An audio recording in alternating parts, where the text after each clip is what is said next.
I never thought my own father would hand me a formal lease agreement right in the middle of our traditional Sunday roast dinner. The crisp white paper felt like a physical slap across the face as he slid it across the polished oak table, the printed black letters staring back at me with chilling indifference. He demanded $2,000 a month.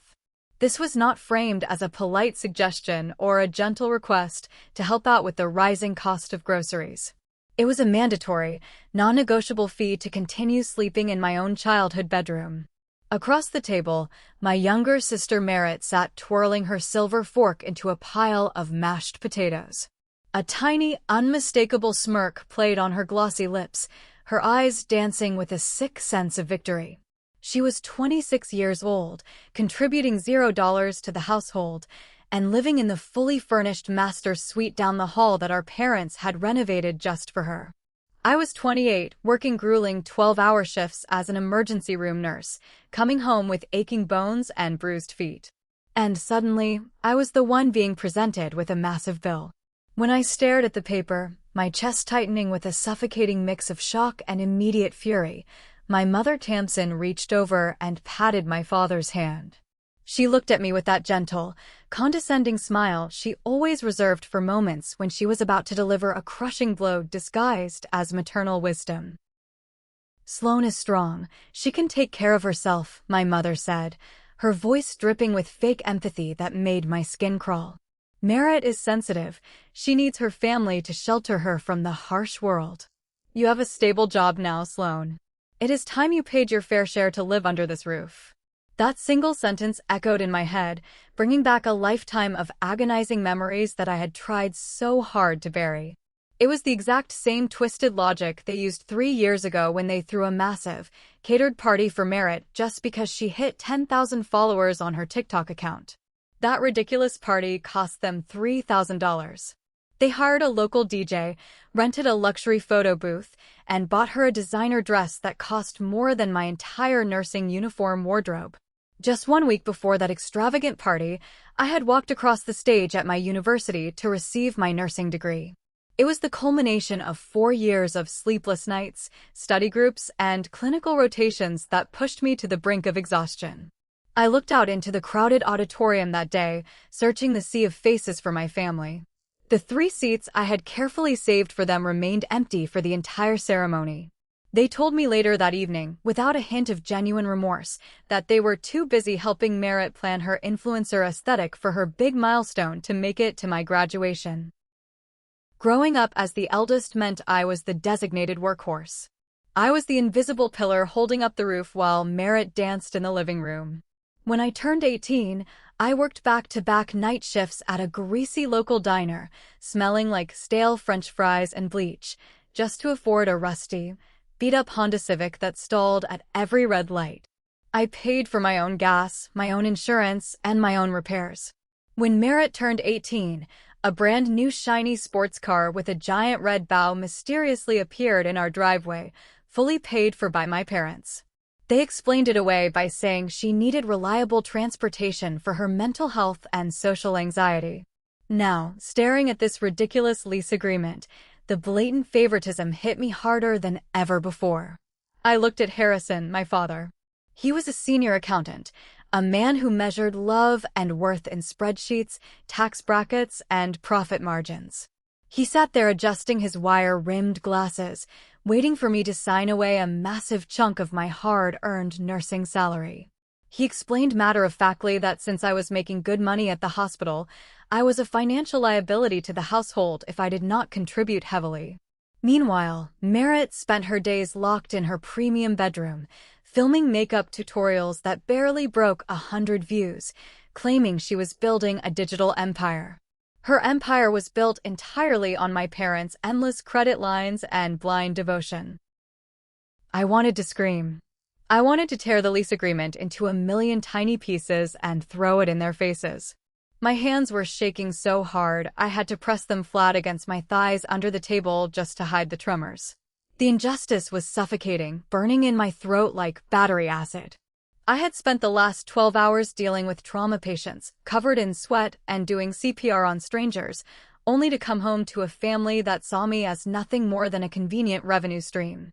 But I knew if I blew up and lost my temper, I would play right into their toxic narrative. I would be labeled the angry, ungrateful, difficult daughter disrupting their perfect Sunday dinner. They would use my anger as further proof that Merritt was the easy, loving child. So, I took a deep, shaky breath, forcing my heart rate to slow down. I picked up the heavy metal pen resting next to my water glass. The ink felt like a blood oath as I signed my name on the dotted line.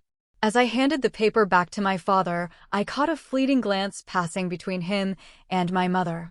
It was a look of profound relief, mixed with a dark, calculating triumph. They had won. Or so they thought. That specific look burned itself into my memory, keeping me awake for nights on end. There was a hidden clause in this arrangement, a massive secret they were keeping from me beneath their smug smiles. And it took me 3 agonizing months to find out exactly what it was. Would you have signed that paper to keep the peace, or would you have packed your bags and walked out right then and there? Life after signing the lease agreement felt like drowning in slow motion. The $2,000 leaving my checking account on the first day of every single month was a constant, gnawing reminder of my lowly place in this family hierarchy. I was the tenant. Merritt was the princess. The contrast between our daily lives became a bitter pill I had to swallow every single morning. I would wake up at 5 in the morning, my bones aching from the previous day's shift, the smell of hospital antiseptic still lingering in my hair. I would pack myself a sad, stale peanut butter sandwich in a plastic bag because buying a hot lunch at the hospital cafeteria was a luxury I could no longer justify. Every single penny mattered now. I was being bled dry by the people who were supposed to protect me. When I dragged myself home at 7 in the evening, emotionally exhausted and physically drained, I would inevitably have to carefully step over a massive mountain of cardboard packages blocking the front entryway. Amazon Prime boxes, luxury clothing bags, expensive imported skincare subscriptions. They all had Merritt's name printed boldly on the shipping labels. If I walked past her bedroom, through the crack in her door, I could see the blinding, artificial glare of her professional ring lights. She would be posing in trendy outfits that cost more than my weekly grocery budget, talking to a camera lens about her difficult, exhausting journey as a full-time content creator. She slept until noon, ordered expensive food delivery for every meal, and left her dirty dishes in the sink for me to clean. One Tuesday evening, the sheer audacity of the situation finally boiled over. I sat at the kitchen island, nursing a lukewarm cup of cheap instant coffee. The monthly electric bill was sitting on the granite counter, ripped open. The total was astronomical, nearly triple what it used to be, largely due to Merritt running her studio lights, space heaters, and air conditioning all day and night for her videos. I gently pushed the bill toward my mother, who was casually flipping through a high-end home decor magazine, admiring imported Italian leather sofas. "Mom," I started, trying my best to keep my tone neutral and calm. "The electricity is really high this month. Since I am paying $2,000 in rent, is that covering these utilities? Or is Merritt going to chip in for the massive amount of extra power she is using for her studio?" Tamsin did not even bother to look up from her glossy magazine. She let out a long, dramatic sigh, the exact exhale she used whenever she felt victimized by my basic logic. "Real adults do not nickel and dime their family members over utility bills, Sloan," she said, slowly turning the page. "Your sister is investing heavily in her personal brand. You have a steady paycheck from the hospital. It is incredibly petty of you to count her packages and monitor the electric meter like a stingy landlord. We are supposed to support each other through thick and thin." I bit my tongue so hard I tasted metallic copper in my mouth. Supporting each other apparently only flowed in one very specific direction. Despite the massive financial drain they placed on me, I flat out refused to let them break my future. During my college years, I had read every personal finance book I could get my hands on from the public library. I religiously followed the 50-30-20 rule. 50% for absolute needs, 30% for wants, 20% for savings and investments. But with this new forced rent eating up my income, I entirely eliminated my wants category. No more coffee shop runs before my shifts. No more buying new scrubs to replace my faded ones. No more weekend trips or movie nights with my nursing friends. Every single dollar that did not go directly to my parents went straight into my high-yield savings account and low-risk index funds. I guarded my remaining finances with the fierce ferocity of a starving animal. I was building a fortress of financial security, brick by brick, even while my own family tried their hardest to dismantle it. The real breaking point happened on a random, rainy Thursday. I had caught a nasty stomach bug from a pediatric patient and was forced to use a rare sick day. The house was dead quiet. My parents were at work, and Merritt was supposedly at a VIP networking brunch downtown. Feeling restless, slightly feverish, and desperate for a distraction from the nausea, I decided to do some deep cleaning around the house. I was dusting the heavy wooden bookshelf in my father's home office. Harrison was a meticulous, obsessive man. Everything in his office had a specific place, every client file was perfectly aligned, every pen faced the same direction. As I wiped down the top shelf, my sleeve caught the edge of a thick, unmarked leather binder tucked away behind a row of heavy encyclopedias. It tumbled to the floor, bursting open upon impact. Papers scattered wildly across the hardwood. I knelt down to gather them, muttering apologies to an empty room, fully intending to put them right back in their exact order. But then, my eyes caught a familiar set of numbers. It was a printed copy of my cleared rent check from last month. My hands went numb as I picked it up. Stapled directly to it was a bank transfer receipt. I sat down on the cold floor, surrounded by my father's pristine accounting records, and began to read. The numbers inside those pages weren't just unfair or biased. They were a calculated crime against me. I had to read the documents 3 times before my feverish brain could process the sheer magnitude of the betrayal. What would you do if you found out your family's biggest, darkest secret entirely by accident?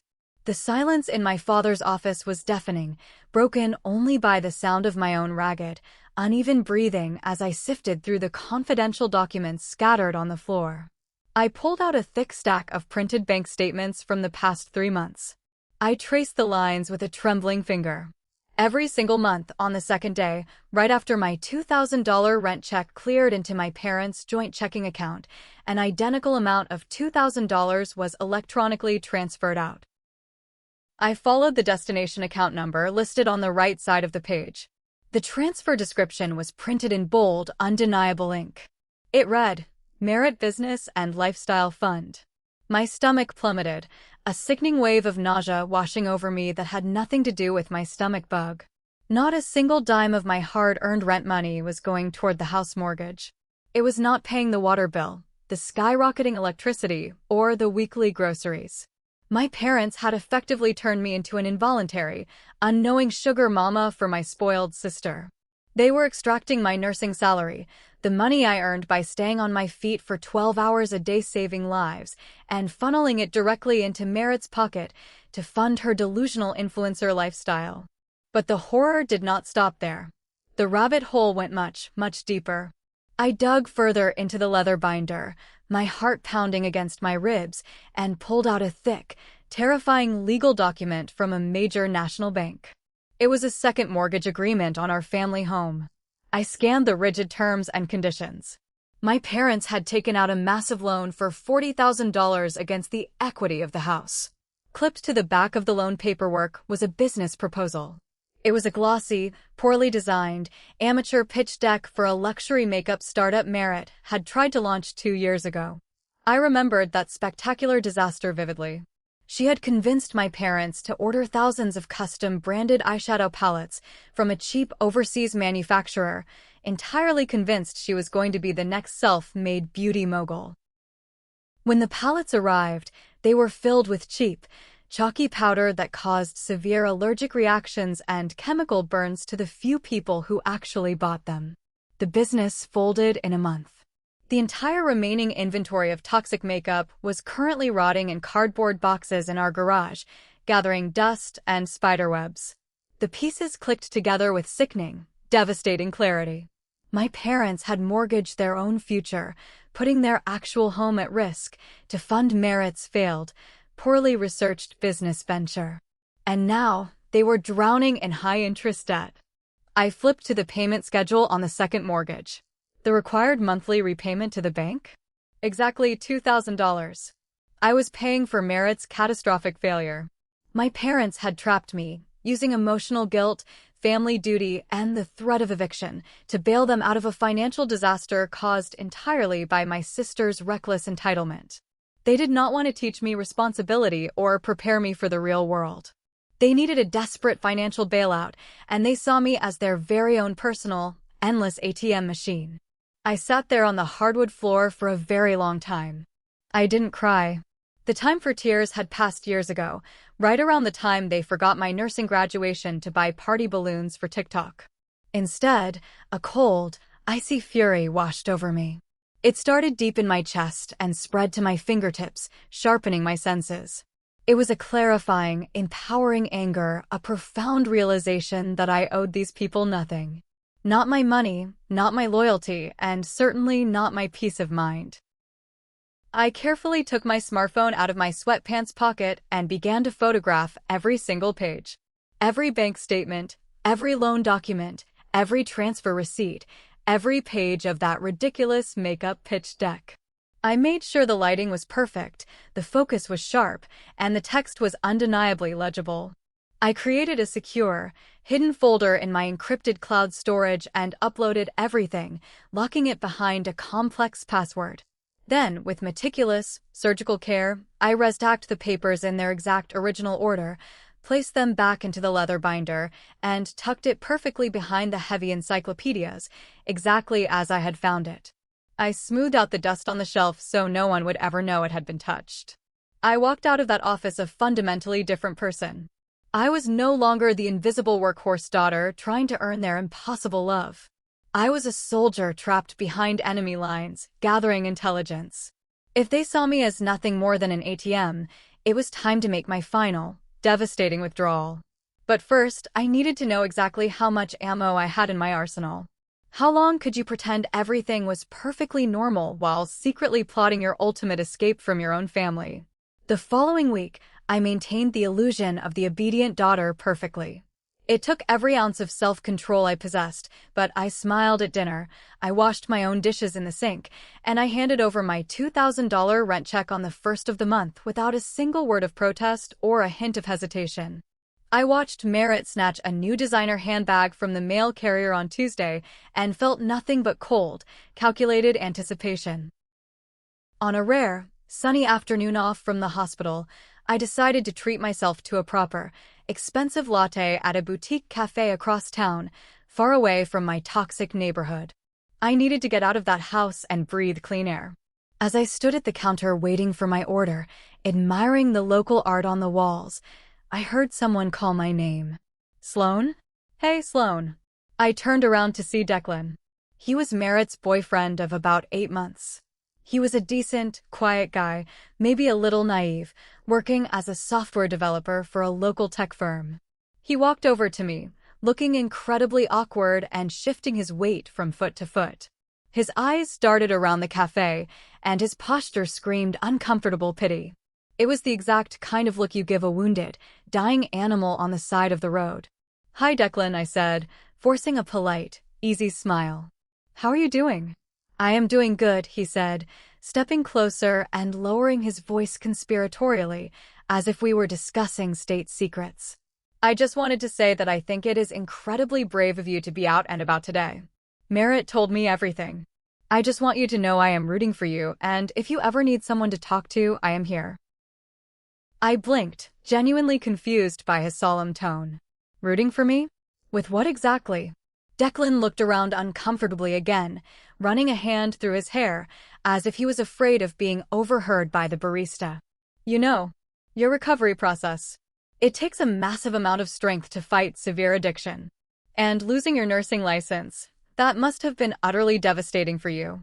But you are getting professional help, and that is what truly matters in the end." The bustling cafe around me seemed to instantly stop spinning. The loud hissing of the espresso machine in the background faded into a dull, distant roar. My blood ran ice cold. My addiction? My license? I managed to choke out, my voice barely above a whisper. Declan's face fell instantly, realizing he might have just stepped on a massive landmine. "Merritt said you got fired from the hospital 3 months ago for stealing heavy medication from the supply closet." She told me you are living at home because you have massive medical debt from a luxury rehab facility. She said she took on extra brand deals and sponsorships to pay your parents $2,000 a month just to cover your expenses and keep a roof over your head while you get clean. The sheer, unadulterated audacity of the lie knocked the wind completely out of my lungs. Merritt wasn't just taking my hard-earned money. She was actively weaponizing it against me. She was using the very money she stole from my bank account to paint herself as a selfless, sacrificing saint to everyone she met. She was building her personal brand and relationship on my fabricated, fake tragedy. Suddenly, 100 tiny, confusing interactions from the past year made perfect, sickening sense. The way my mutual friends from high school had slowly stopped texting me back or inviting me to gatherings. The way nosy neighbors looked at me with deep pity and whispered when I walked to my car in my nursing scrubs. Merritt had launched a full-scale, systematic character assassination, destroying my professional and personal reputation in our hometown to elevate her own social status. I looked at Declan. He was a genuinely good person, utterly and thoroughly manipulated by a clinical narcissist. I could have screamed the truth right then and there in the middle of the coffee shop. I could have pulled up my valid hospital ID, my perfect, growing bank statements, and my pristine, active nursing license on my phone to prove him wrong. But I didn't. Revealing the truth to Declan right now would only warn Merritt that I was onto her game. I needed to control the detonation of this bomb.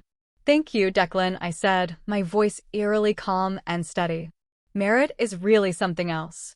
Tell her I appreciate everything she does for me."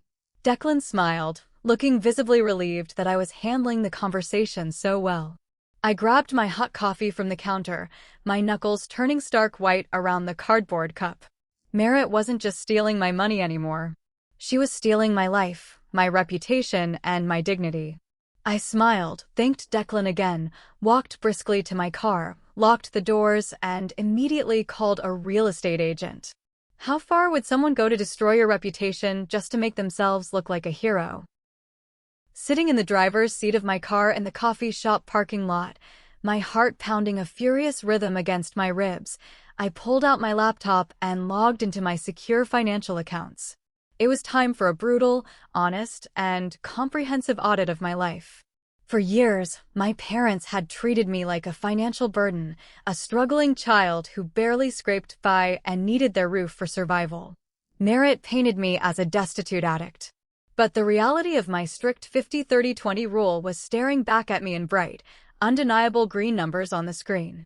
Because I had lived like a monk for years, driving a junk car, eating cheap meals, taking extra overtime shifts, and never buying designer clothes, my wealth had quietly compounded. My primary savings account held exactly $95,000.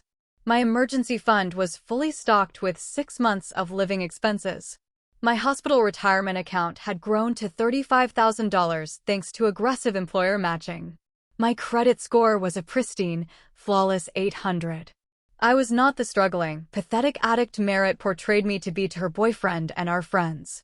I was a quiet, disciplined powerhouse. And it was time to finally unleash that power. I spent the next 3 days aggressively hunting for properties online whenever I had a break at the hospital. I didn't want a small starter condo or a tiny townhouse. I wanted a massive statement. I wanted a sanctuary that they could never touch. My real estate agent, a sharp woman named Patricia, found a property on the quiet outskirts of town. It was a beautiful, sprawling small estate listed for $180,000. It featured a massive wraparound porch, ancient oak trees providing deep shade, and a huge backyard perfect for a garden. It was a place where someone could build a real, peaceful life. I scheduled a private viewing on a Tuesday morning. The current owners, Vaughn and Greer Callahan, were a sweet, older couple looking to downsize to a retirement community in Florida. They greeted me warmly at the heavy oak front door. The house immediately smelled of cinnamon, fresh baked bread, and lemon wood polish. It had a genuine warmth and a loving soul that my parents' sterile, tension-filled house lacked entirely. As we sat at their massive granite kitchen island discussing the neighborhood and local property taxes, Mrs. Callahan poured me a cup of herbal tea. She asked about my background, where I worked, and how long I had lived in the area.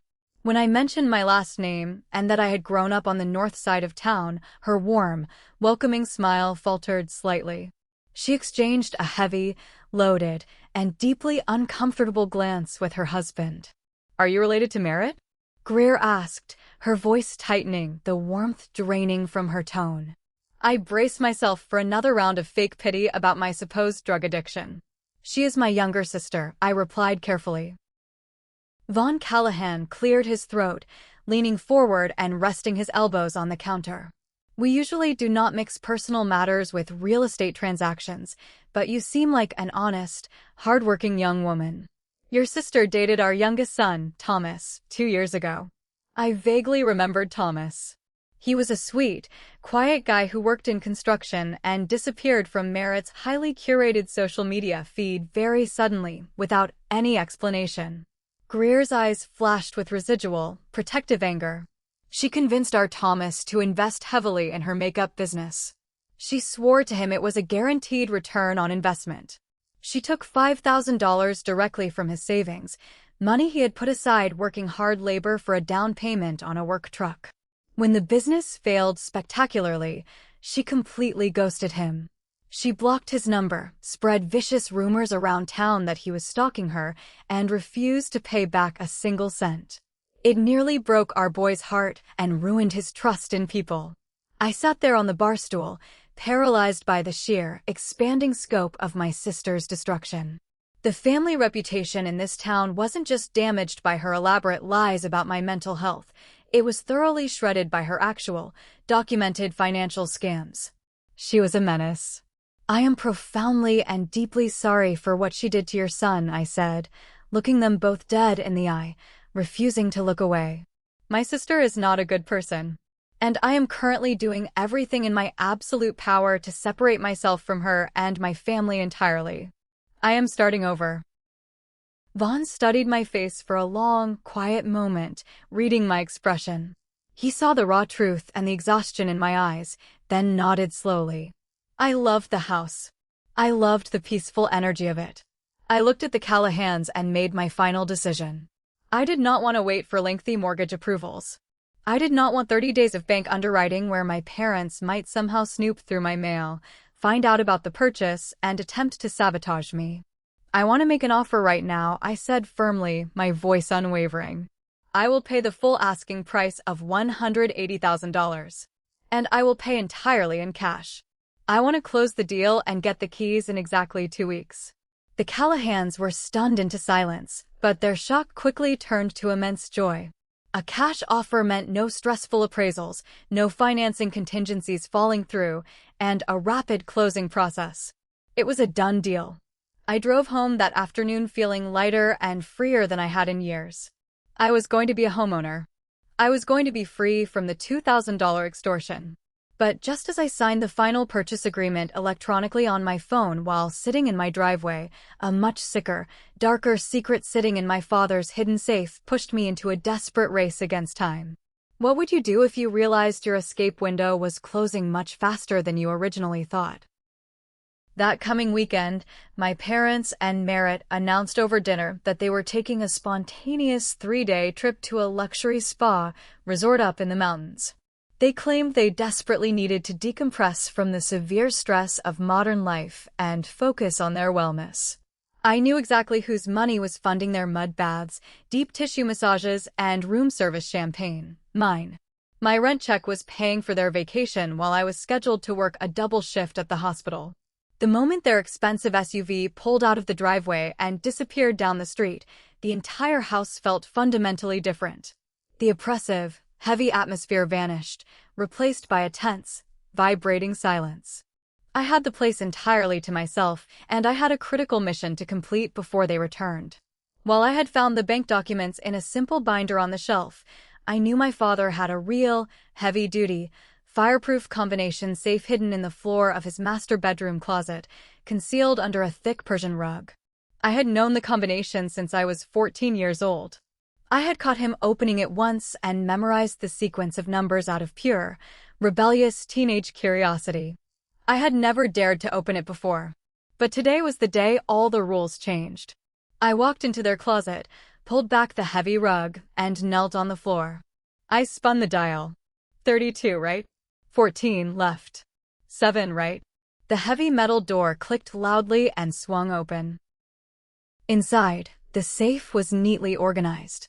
There were original birth certificates, expired passports, a stack of emergency cash, and a thick, sealed manila envelope boldly labeled Estate Planning Updated. I pulled the envelope out, my hands feeling unnaturally steady and cold. I broke the seal and unfolded the heavy legal paper inside. It was a last will and testament, drafted by a local lawyer, signed and formally notarized just 2 months ago. I read through the dense legal jargon, my eyes scanning rapidly for the division of assets. When I found the specific clause detailing the inheritance, I felt a cold, jagged knife twist violently in my gut. According to the legally binding will, upon their death, Merritt was to receive 85% of all liquid assets, all investment portfolios, plus sole, undisputed ownership of the family home. I, the dutiful eldest daughter, the one currently working herself to the bone paying their second mortgage, was left with the insulting 15% of the cash and the first right of refusal on their used household furniture. They were legally planning to leave me their old, stained couches while handing my sister a fully paid-off, $500,000 house. I kept digging deeper into the safe, driven by morbid curiosity and rising fury. Beneath the will was a thick stack of unopened, aggressive-looking mail addressed specifically to Merritt. I opened one. They were letters from aggressive debt collectors. Final notices before legal action. She owed thousands of dollars to offshore online gambling sites, luxury clothing boutiques, and maxed-out premium credit card companies. She was drowning in high-interest debt. And then I found the smoking gun. It was a printed email thread between Merritt and my father, tucked inside a plastic sleeve. It was dated exactly 1 week before they hit me with the lease agreement at Sunday dinner. Merritt's email read, "Dad, the credit card people are calling my cell phone every single day. It is giving me severe anxiety and ruining my creative process for my videos. You need to fix this immediately. Sloan makes plenty of money at the hospital. Just raise her rent to $2,500. She has no social life anyway. She won't even notice the money is gone." My father's chilling reply was printed right below it. "We will start her at $2,000 so she doesn't get suspicious, throw a fit, and try to move out. We need to keep her living here under our roof as long as possible to get this debt under control. Do not push her. We need her income." They were actively, maliciously conspiring to bleed me dry. I was nothing but a host for parasites. My own father viewed me as a line item to balance his favorite daughter's gambling debts. I took out my phone, ensured the flash was off, and photographed every single page of the will, every threatening debt collection letter, every printed email showing their premeditated malice. The evidence was damning. It was bulletproof, indisputable proof of their financial abuse. I carefully placed everything back into the manila envelope, sealed it, put it back into the safe, locked the heavy dial, and smoothed the Persian rug perfectly over the top. I stood up, dusting off my knees, feeling a strange, profound sense of peace settling over me. The deep emotional hurt was entirely gone. There was no more sadness, no more crying in my car, no more questioning why they didn't love me enough. They were fundamentally broken, toxic people, and I was finally cutting the deep infection out of my life permanently. I walked downstairs to the kitchen to pour myself a glass of ice water, my mind racing with plans for my upcoming move. Just as I raised the glass to my lips, my phone buzzed violently on the granite counter, shattering the silence of the house. It was an emergency alert from the new security app one had just installed the day before at the Callahan estate, my new home. I tapped the notification with a wet finger. The live high-definition feed from the front porch camera buffered for an agonizing second, then snapped into sharp focus. The sun was setting on the screen, casting long, dark shadows across my newly purchased lawn. There were 3 figures standing suspiciously by the side door of my new house. 2 burly, unfamiliar men carrying heavy metal crowbars. And standing right between them, pointing aggressively at the basement windows and giving orders, was a silhouette that looked exactly like my sister, Merritt. Someone was attempting to break into my new house. And the ringleader looked exactly like the sister who was supposed to be at a luxury spa 300 miles away. Thank you so much for reading this far. If you are hooked on this story, please make sure to hit that like button, subscribe to the channel, and turn on notifications so you don't miss the explosive finale. Drop a comment down below on what you think Sloane should do next. My heart hammered against my ribs like a trapped bird as I threw my car into reverse, tires screeching against the asphalt of my parents' driveway. The spa trip was a lie, or at least, Merritt had not gone with them. She was at my new house. The house she had absolutely no way of knowing I owned, unless she had been stalking the Callahans or snooping through my mail before I could get to it. I broke several speed limits driving across town. My knuckles were bone-white gripping the steering wheel. This was not a simple trespassing issue.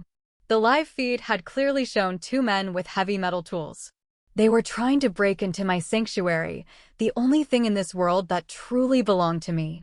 I parked my car a block away, cutting the headlights so I would not announce my arrival. The neighborhood was quiet, swallowed by the early evening shadows. I crept down the sidewalk, the autumn leaves crunching softly under my sneakers. As I slipped through the side gate of my new property, I heard the unmistakable sound of shattering glass, followed by a loud, metallic thud echoing from the basement level. I pulled out my phone, switched the camera to record, and muted the volume. I crept down the concrete steps leading to the exterior basement door. The door had been pried open, the wood splintered around the deadbolt. Inside, the beam of heavy-duty flashlights cut through the darkness. "Rip it all out," a voice echoed from the corner. It was Merritt. Her voice was unmistakable, laced with that same arrogant whine she used when demanding my parents buy her things.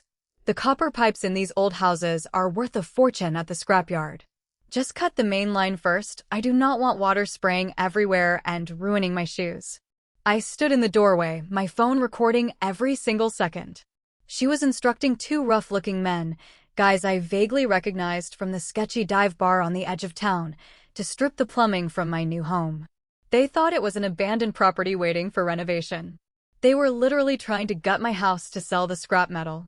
"What the hell do you think you are doing?" I demanded, my voice cutting through the damp basement air like a whip. The two men froze instantly, dropping their heavy wrenches. Merritt whipped around, her flashlight beam hitting me directly in the face. For a split second, her eyes went wide with genuine panic. But the moment she realized it was just me, her older, supposedly pathetic sister, the fear evaporated, replaced by a sneer of supreme confidence. "Sloane? What are you doing creeping around here?" she snapped, putting a hand on her hip. "Are you following me now? You are so pathetic." "This is my house," I said, stepping fully into the room, keeping the camera steady. "I just bought it. And you are breaking and entering." Merritt let out a sharp, mocking laugh that bounced off the concrete walls. "Your house? Please. You are a broke, desperate addict who can barely afford the $2,000 you pay Mom and Dad. You do not own anything. You are probably squatting here to get high." I did not flinch. I kept the recording going. "I do not care what lies you tell yourself, Merritt. You are standing in my basement, instructing criminals to steal my copper pipes. I have you on video. I am calling the police." I took a deliberate step back, bluffing the phone call. The two guys looked at each other, immediately spooked. They did not sign up for a family drama with recorded evidence. Without a word, they shoved past Merritt, bolted up the stairs, and disappeared into the night, leaving her standing alone in the dark. Merritt did not run. She crossed her arms, her face twisting into an ugly mask of pure entitlement. "Call the cops, Sloane. Do it. See what happens. Mom and Dad will kick you out on the street tonight. They will throw all your cheap scrubs on the lawn. You need them. I do not. You think you are untouchable because they pay your credit card bills?" I asked, testing the waters, remembering the letters in the safe. Merritt scoffed, taking a step closer, her ego blinding her to the trap I was setting. "You think I rely on Mom and Dad? Please. They are just a safety net. I have plenty of my own cash flow." "From where? Your failed makeup line?" I pushed, keeping my tone mocking and dismissive. She took the bait instantly. Her desire to prove she was smarter and richer than me overrode any basic survival instinct. "You're such an idiot, Sloane. I manage Grandma Veda's retirement accounts now. She is so old and confused, she just signs whatever blank checks I put in front of her. I have pulled out thousands this month alone, and nobody even notices because Harrison covers for me. He knows I need the capital for my brand. I am practically managing a trust fund while you are wiping beds at the hospital." My blood ran completely cold. The recording was still running, capturing every single word. She was not just stealing from me. She was committing federal elder abuse against our own grandmother, and my father was actively helping her hide it to protect his golden child. "You're a monster," I whispered, lowering the phone slightly. "I am a visionary," she shot back, grabbing her designer bag from a dusty crate. "Get out of my way.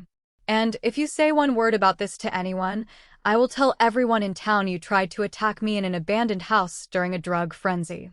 Who do you think they will believe? The beautiful influencer or the crazy nurse?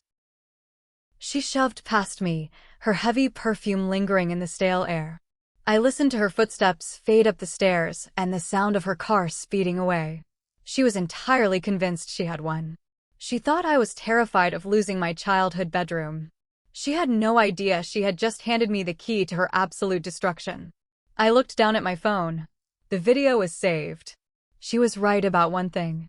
I was not going to call the police tonight. I had a much more important destination.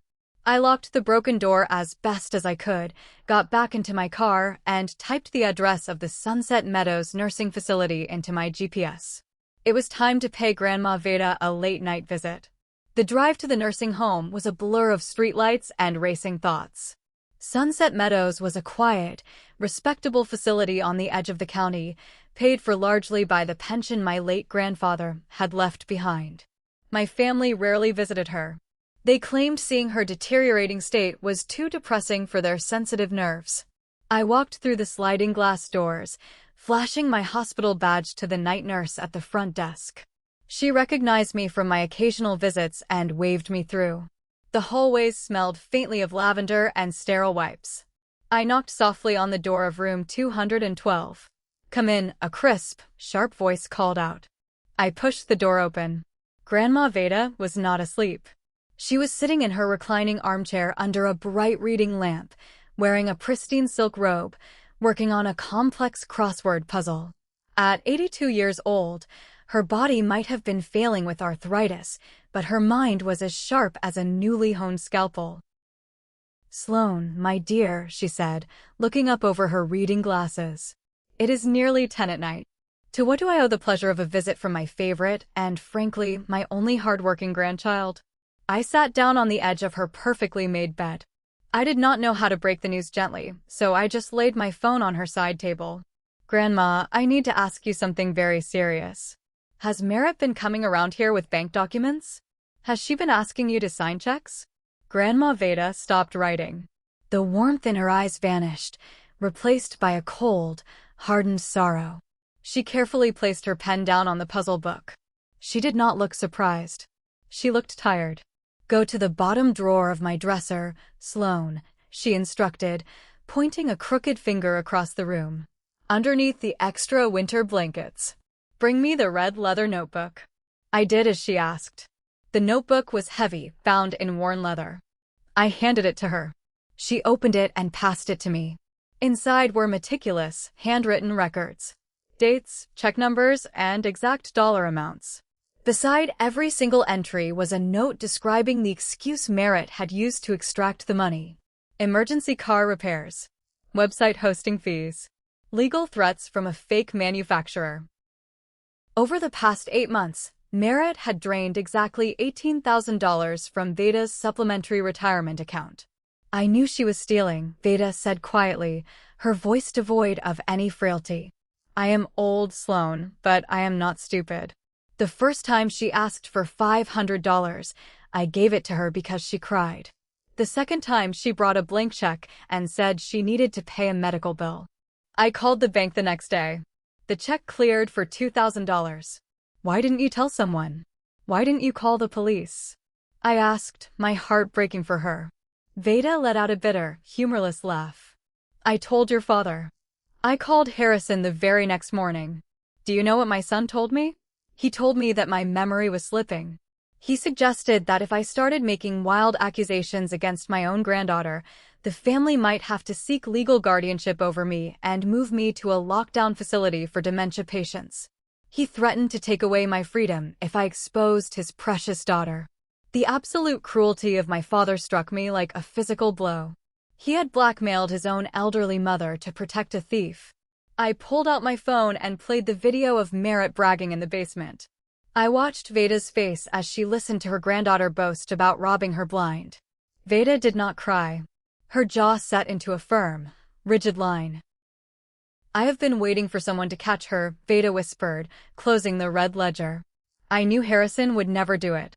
I knew Tamsin would blame everyone else. I was waiting for you to see the truth, Sloane. I saw the truth, Grandma. And I am getting out. I bought a house today. I am leaving them behind. A slow, brilliant smile spread across Veda's wrinkled face. She leaned forward with a surprising amount of energy and reached under the cushion of her reclining chair.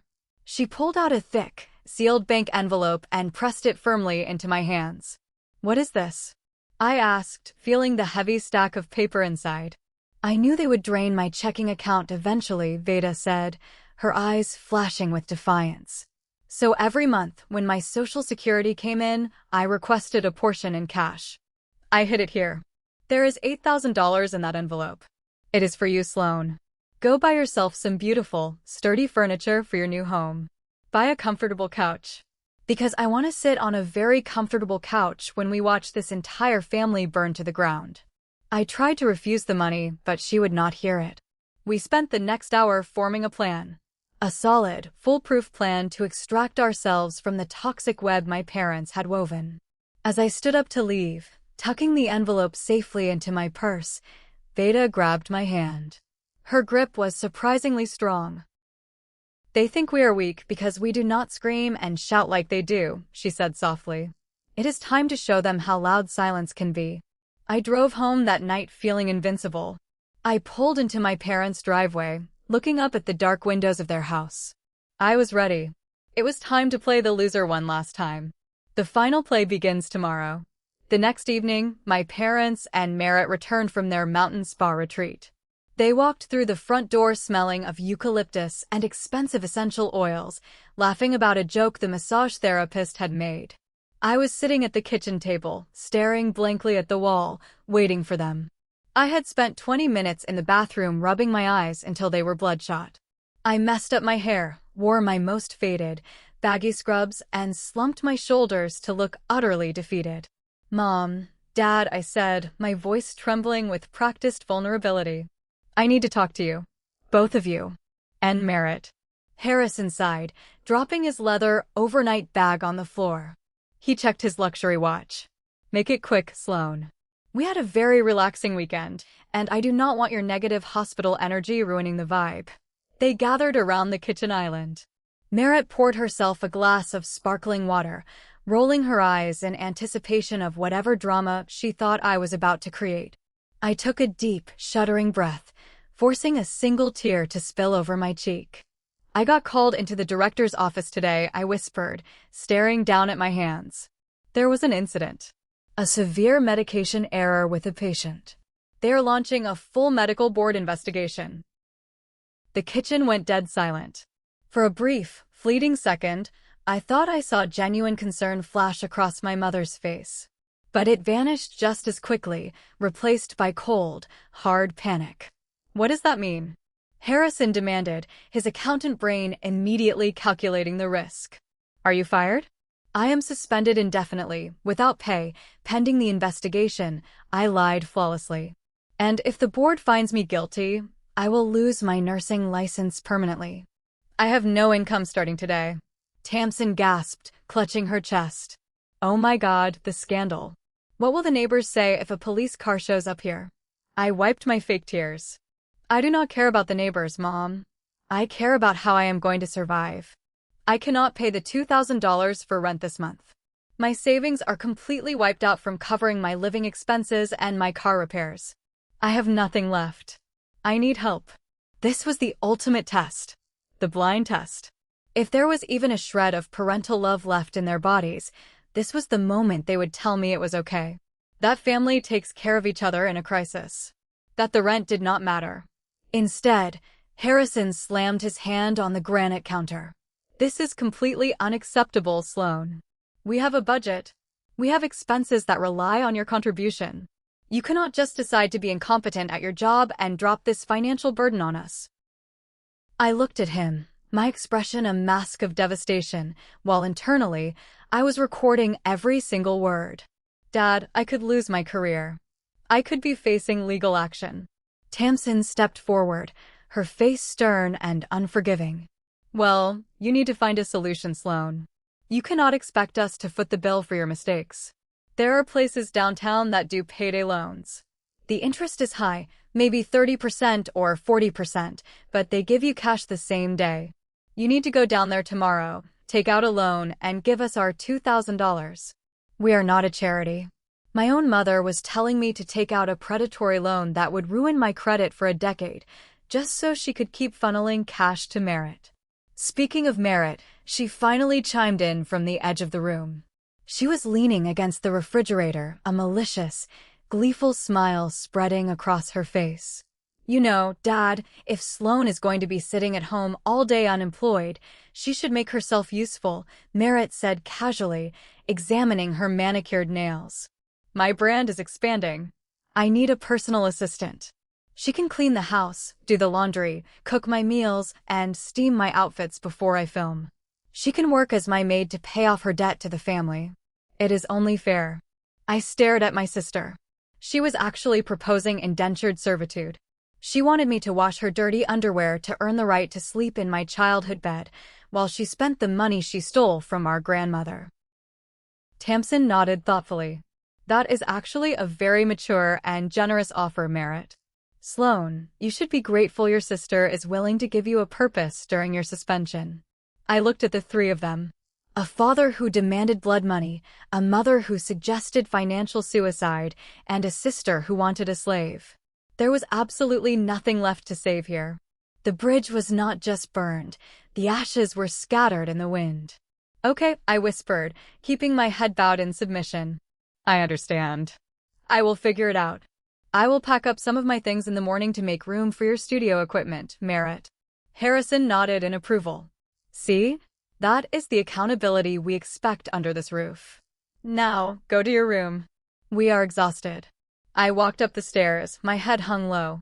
I closed my bedroom door and locked it. The moment the lock clicked, the sad, defeated posture vanished. I stood up straight, pulled my moving boxes out from under the bed, and started packing. My family went to sleep that night with smug smiles on their faces, completely convinced they had finally broken the workhorse and tamed the cash cow. They thought they had me trapped in a cage of debt and shame. They had absolutely no idea that tomorrow morning, the entire farm was going to burn to the ground. Fan 10, Huoc di Ten Jua Ban Gay, So Tu Du Kien, 11:52 Friday morning arrived with clear, crisp skies. The neighborhood was quiet, the usual hum of lawnmowers and delivery trucks providing a perfect cover for what was about to happen. Harrison and Tamsin left for their respective offices at exactly 8 in the morning. They did not even look at me as they walked out the door. My father simply tapped his watch and reminded me that he expected the $2,000 in his account by Monday morning, payday loan or not. I gave him a weak, submissive nod from the kitchen table. The second their SUV turned the corner and disappeared out of sight, I sprang into action. I pulled out my phone and sent a single text message to the moving company I had hired 3 days ago. We are clear. Bring the truck. At exactly 8:30, a massive, 20-foot moving truck backed slowly into my parents' driveway. Four large, heavily tattooed professional movers jumped out, carrying dollies, moving blankets, and rolls of industrial packing tape. I met them at the front door. I need everything in the upstairs right bedroom, my personal bathroom, and the boxes stacked in the garage gone in under 2 hours, I instructed the foreman, slipping him a crisp $100 bill as a tip in advance. Do not worry about making noise. The guys went to work with ruthless efficiency. They were like a synchronized military unit. They marched up the stairs, grabbed my heavy oak dresser, my mattress, my desk, and began loading them into the truck. The sound of heavy boots stomping across the hardwood floors echoed through the silent house. 10 minutes into the operation, the door to the master's suite slammed open. Merritt stumbled out into the hallway, wearing a silk sleep mask pushed up on her forehead and a designer robe. Her hair was a tangled mess. She looked completely disoriented, squinting at the large man currently carrying my nightstand down the hall. "What is happening?" she shrieked, her voice cracking with sleep. "Who are you people?" "Sloan. What the hell is going on?" I stepped out of my empty bedroom, holding a single, small box containing my most valuable nursing textbooks. I was wearing clean, pressed clothes, and I had my makeup perfectly applied. I looked nothing like the defeated, suspended nurse from the night before. "I am moving out, Merritt," I said calmly, stepping around a mover carrying my winter coats. She stared at me, her brain struggling to process the reality in front of her. "Moving out? To where? You do not have a job. You are broke. You cannot even afford a security deposit." I smiled. A real, genuine smile that reached my eyes for the first time in years. "Oh, Merritt. I lied. I was never suspended. I have perfectly pristine credit. I have almost $100,000 in savings. And 2 days ago, I bought a $180,000 estate on the north side of town. In cash." Merritt's jaw literally dropped. She physically stumbled backward, grabbing the door frame for support. "You bought a house? That is impossible. You pay Dad $2,000 a month." I took a step closer to her, lowering my voice so only she could hear me over the noise of the movers. "I know exactly where that money went, Merritt. I saw the bank transfers. I saw the second mortgage documents in Dad's safe. I know about your gambling debts. And more importantly, I know exactly what you have been doing to Grandma Veda." Her face drained of all color, turning a sickly, translucent white. Her arrogant sneer completely collapsed. She looked like a cornered rat. "You cannot prove anything," she stammered, her hands shaking violently. I gave her a sad, pitying look. "I have the security footage from my basement 2 nights ago. I have Veda's ledger. I have everything." She lunged for her phone in her robe pocket, her fingers trembling so badly she dropped it on the carpet. "I have to call Mom and Dad. They will stop you. They will sue you." "Call them," I said cheerfully, walking past her toward the stairs. "Tell them the cash cow has officially left the barn. Good luck paying the second mortgage next month. I hear the interest rates are brutal." By 10:15, the moving truck was packed and locked.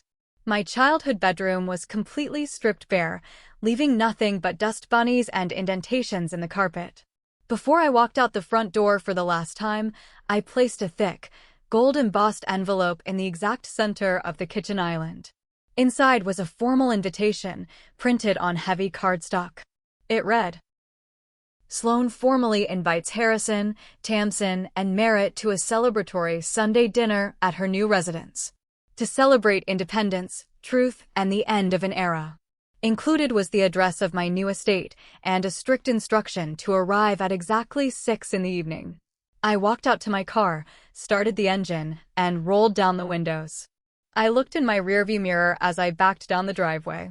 Merritt was standing on the front porch, barefoot, screaming into her cell phone, tears of sheer panic streaming down her face. Her perfect, curated influencer life was unraveling right before her eyes, and there was absolutely nothing she could do to stop it. I merged onto the highway, following the large moving truck toward my new life. The autumn air blowing through the window had never tasted so sweet. But the grand finale was still waiting. The real reckoning was going to happen at the dinner table. Sunday evening arrived with a dramatic, bruised purple sunset casting long shadows across the manicured lawns of my new neighborhood. Inside my sprawling new estate, the atmosphere was electric. I had hired a professional catering company to prepare a massive, luxurious feast. Roast prime rib, garlic mashed potatoes, grilled asparagus, and vintage red wine. The massive mahogany dining table I had bought with Grandma Veda's money was set with fine crystal and polished silver. At the absolute head of the table, sitting in a high-backed velvet chair like a reigning monarch, was Grandma Veda. She was wearing her finest pearls and a tailored suit. She looked terrifyingly elegant. At exactly 6 o'clock, the doorbell rang. It was not a polite ring, it was a frantic, aggressive buzzing. I opened the heavy oak door. Harrison, Tamsin, and Merritt stood on my front porch. They looked like they had been through a war. My father's tie was crooked, my mother had dark circles under her eyes, and Merritt looked physically sick, her usual layers of makeup unable to hide her sheer terror. They stepped into the grand foyer, their eyes darting around, taking in the vaulted ceilings, the hardwood floors, and the undeniable reality of my wealth. They were shocked to the point of silence. The sight of the $180,000 estate completely shattered their narrative of my helplessness. "Sit," I commanded, pointing to the 3 chairs on the opposite end of the table. They walked into the dining room. When Harrison saw his mother sitting at the head of the table, he froze. "Mother? What are you doing here?" he asked, his voice trembling slightly. "I am here to watch the show, Harrison," Veda said coldly, not offering him a greeting. "Sit down." No one touched the expensive food. The tension in the room was thick enough to choke on. Harrison placed his hands flat on the table, trying to muster his usual patriarchal authority. "Sloan, this little stunt is over. The moving out, the fake suspension. We demand an explanation for where you got the money for this house, and we demand you return home to fulfill your financial obligations." I did not answer him immediately. Instead, I reached under the table and pulled out a thick, heavy black binder. I dropped it in the dead center of the table. The loud smack echoed off the high ceilings. I opened the binder. I slid the first document across the polished wood toward my father. It was the bank statement showing my $2,000 rent being funneled directly into Merritt's account. Then I slid the second mortgage documents over. Then, the debt collection letters. "Your financial obligations?" I asked, my voice deadly calm. "You mean Merritt's gambling debts? Her failed makeup line?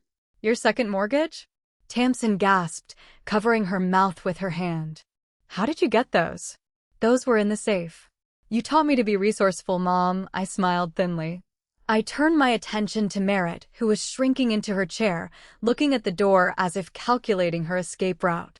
But I wasn't done with her. I had a special surprise. I clapped my hands once. The door to the adjoining study opened, and Declan walked out. Merritt let out a strangled gasp. "Declan? What are you doing here?" "I invited him," I said casually. "I thought he should hear the truth about the saint he has been dating." Declan looked at Merritt with absolute, unadulterated disgust. He walked over and stood behind my chair. "Sloan showed me everything, Merritt. The bank statements. The lies about her being a drug addict. The fake rehab stories you fed me while you were spending her nursing salary on designer bags." Merritt panicked. She stood up, her chair screeching against the floor. "Declan, baby, listen to me. She is crazy. She faked all of this. She is manipulating you." I simply pulled out my phone and pressed play on the audio file I had recorded in the basement.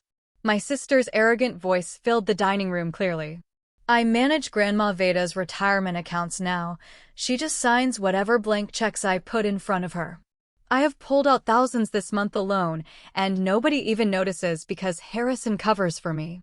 The audio kept playing, capturing the part one hadn't told anyone about yet. In the recording, Merritt laughed and said, "Declan is a complete idiot anyway. He actually thinks I bought him that expensive watch with my sponsor money. He is just a prop for my videos." The recording clicked off. The silence that followed was apocalyptic. Declan did not yell. He slowly unbuckled the heavy, expensive gold watch from his wrist, the watch Merritt had given him for his birthday, paid for by my rent money. He tossed it onto the table. It slid and hit Merritt's empty wine glass with a sharp clink. "We are done, Merritt. Do not ever contact me again," Declan said quietly. He turned to me, nodded respectfully to Grandma Veda, and walked out the front door without looking back. Merritt collapsed into her chair, sobbing hysterically. Harrison's face turned a violent, dangerous shade of purple. His entire world, his perfect reputation, was burning to ash on my dining room table.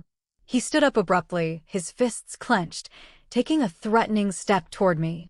"You ungrateful, malicious little witch," he roared, losing all his calculated composure. "I will destroy you. I will take this house from you.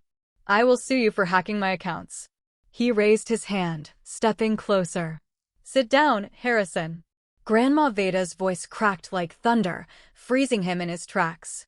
She stood up, leaning heavily on her cane, but her presence filled the entire room. "You will not touch her. You will not threaten her. You're a coward, and you are a thief."